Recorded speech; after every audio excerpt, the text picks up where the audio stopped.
From time to time, I get the question, Ed, is Bell Strawberry Farm an organic farm? Are your strawberries organic or are they non-GMO? Well, let's talk about that for a minute. First of all, we're not an organic farm, but we are what we call a low input farm. And what do I mean by that is low input is we use a minimal amount of product in order to produce a crop. We only use a chemical when it's absolutely necessary, where that's not necessarily the case in every farm or every strawberry production in particularly.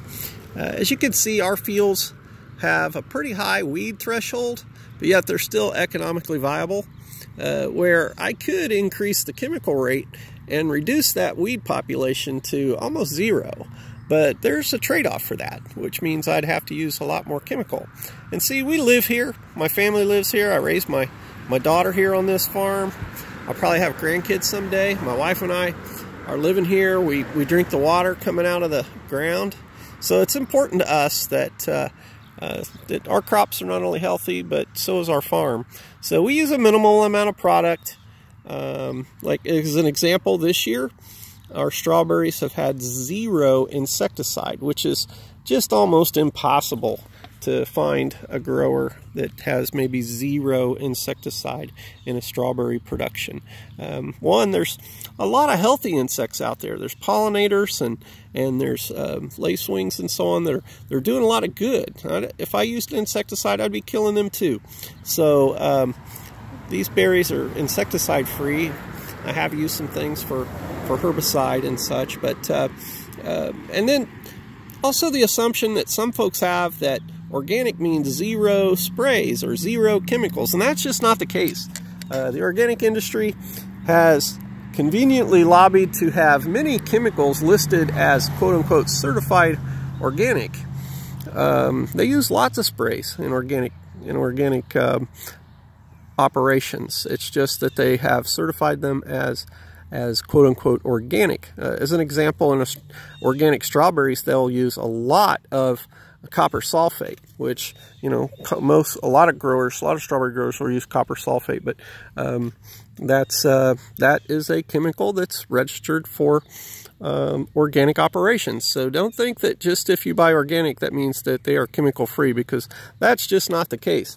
And as for GMO, to my knowledge as a grower that's been growing since 1985, there is no such thing as a strawberry that has been genetically modified in the context like you see with soybeans and corn and things like that to this day.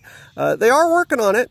A genetically modified strawberry, I've studied that they're working on, and the goal there is to reduce the amount of chemicals that will have to be applied once they achieve that level of genetic modification. But to this date, my knowledge is that there's no such thing as a genetically modified strawberry. If you're paying more money for a strawberry that's got a label on it that says GMO free, that's because they're all GMO free, and they're just telling you a partial truth and not a full truth, and making extra money on ignorance and fear. So when you come to the farm, it's farm fresh because you're actually buying it at the farm. And when you come to Bell Strawberries, you got an opportunity to eat healthy, pick healthy, and you can talk to the farmer and talk to us directly. So we like to answer those questions because we don't want people out there being afraid of their food. And there's a level of trust that the American consumer needs to have with the American farmer. And that trust comes with integrity, professionalism, and character. And we want you to be able to ask us questions and feel safe with what you're eating and what you feed your kids. Okay, that's enough for this rant. Thank you very much. Come visit us at Bell Strawberry Farm. EatMoreStrawberries.com.